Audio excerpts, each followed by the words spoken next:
वाल्मी कराडला फाशी वाल्मी कराडचे करायचं काय वाल्मी कराडला फाशी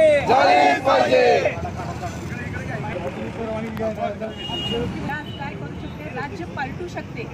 बघितलंय तुम्ही बहीण काय करू शकते त्याचप्रमाणे आम्ही आज रस्त्यावर उतरलो आहे की कराडला ह्या फाशीची शिक्षा कशी मिळायला पाहिजे त्यासाठी महिला आता आम्ही उत्स्फूर्तपणे साथ द्यायला लागतो की जेणेकरून त्यांच्यावर जे अत्याचार झाले अगदी निर्घृणपणे जे अत्याचार केलेले आहे ते बघवण्यासारखं नाही आहे महिला बहीण ही राज्य बदलू पण शकत्या आणि एकाला क्रूरपणे मारू पण कशी शकत्या हे आज आम्ही शिवसेना महिला आघाडी दाखवणार आहे आणि याला वाल्मिकी कराडला फाशी वाल्मिकी कराडला फाशी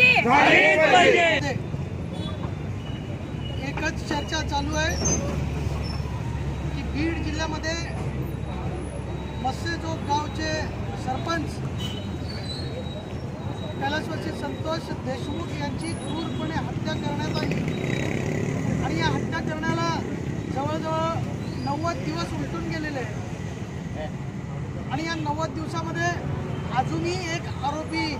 पोलीस यंत्रणेला मिळून येत नाही ही खरं तर निंदनीय गोष्ट आहे। अशा या क्रूर हत्याकांडाच्या मागे तिथला तथाकथित डॉन वाल्मिक कराड यांच्या माध्यमातूनच ही हत्या झालेली आहे हे सिद्ध होत आहे। आमची या शासनाला मागणी आहे आदरणीय एकनाथ शिंदे साहेबांच्या माध्यमातून शासनानं फास्ट ट्रॅकवर ही केस घेण्यासाठी